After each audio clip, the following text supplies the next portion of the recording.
বন্ধুরা, ভেন্ডির তো অনেক রেসিপি ট্রাই করেছেন, তবে এইভাবে অল্প পরিমাণ বেসন দিয়ে ভেন্ডির এই রেসিপিটা বানিয়ে দেখুন। ভাত কি রুটি দুটো বেশি লাগবেই লাগবে, এটা খেতে এতটাই টেস্টি হয়।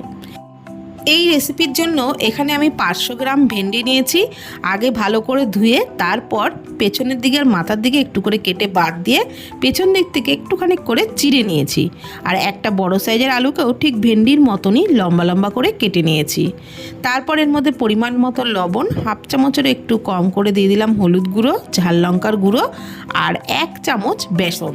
বেসন কিন্তু বেশি একদমই দেওয়া যাবে না। এবারে সমস্ত কিছু খুব ভালো করে মাখিয়ে নিচ্ছি, মানে মশলাটা ভেন্ডি আর আলুর সাথে খুব ভালো করেই কিন্তু মাখিয়ে নিতে হবে। মশলাগুলো মাখিয়ে নেওয়া হয়ে গেলে ভেন্ডি আর আলুগুলোকে আলাদা করে নিচ্ছি। যেহেতু আলু ভেন্ডি আলাদা করে ভাজবো, তো সেই কারণে আলাদা করে নিচ্ছি। এখন একটা মশলা তৈরি করে নেবো। তার জন্য মিক্সির জারেতে 2 চামচ পোস্ত, 2 চামচ সাদা সর্ষে, 1 চামচ কালো সর্ষে দিয়ে দিলাম আর অল্প পরিমাণে লবণ দিয়ে সমস্ত মশলা আগে শুকনো ঘুরিয়ে নেব। পোস্ত যদি মিক্সিতে বাটতে হয় তাহলে এইভাবে শুকনো ঘুরিয়ে নিয়ে তারপর জল দিয়ে পেস্ট করবেন, দেখবেন খুব সুন্দর পেস্ট হবে। কয়েকটা চেরা কাঁচা লঙ্কা দিলাম, তারপরে অল্প পরিমাণে জল দিয়ে মশলার পেস্ট তৈরি করে রাখলাম। এবারে কড়াইয়ে সর্ষের তেলের মধ্যে প্রথমে মশলা মাখানো আলুগুলো ভেজে নিচ্ছি। খুব কড়া করে ভাজবার একদমই দরকার নেই, হালকা লালচে করে ভেজে নেওয়া হয়ে গেলেই আলুগুলো তুলে নেব। আলু লালচে করে ভেজে নেওয়া হয়ে গেছে, এখন তুলে নিচ্ছি। আর আলুগুলো তুলে নেওয়ার পর ওই তেলের মধ্যেই ভেন্ডিগুলোও ভেজে নেব। তবে ভেন্ডিগুলো একবারে সব ভাজছি না, অর্ধেকটা করে ভাজছি, মানে অর্ধেকটা ভেন্ডি আগে ভেজে নিয়ে তারপরে বাকি অর্ধেকটাকেও ভেজে নেব। আর ভেন্ডিও ঠিক তাই, খুব কড়া করে ভাজার কিন্তু একদমই দরকার নেই।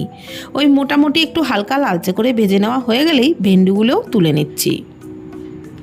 আর একইভাবে বাকি ভেন্ডিগুলোকেও ভেজে নিচ্ছি।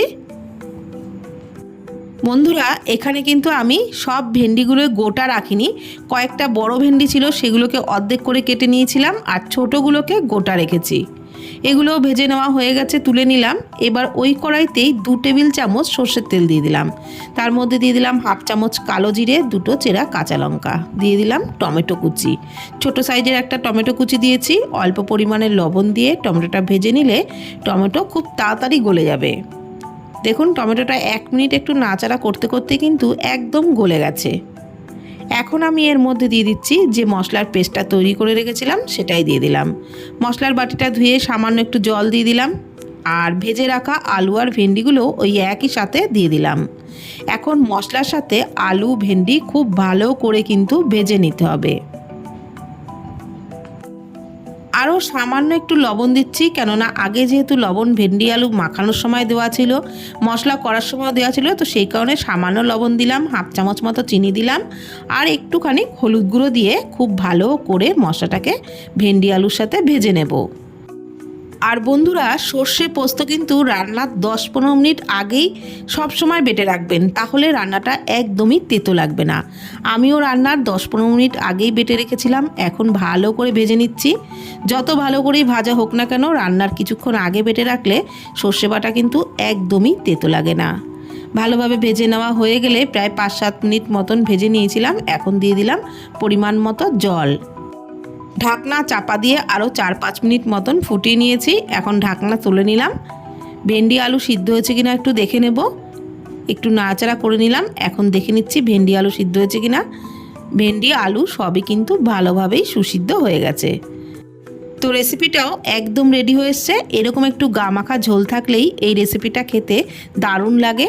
তো বন্ধুরা, একঘেয়ে ভেন্ডির ঝাল তরকারি তো অনেক খেয়েছেন, কিন্তু একবার রিকোয়েস্ট রইল এইভাবে বানিয়ে দেখুন, খেতে দুর্দান্ত লাগবে।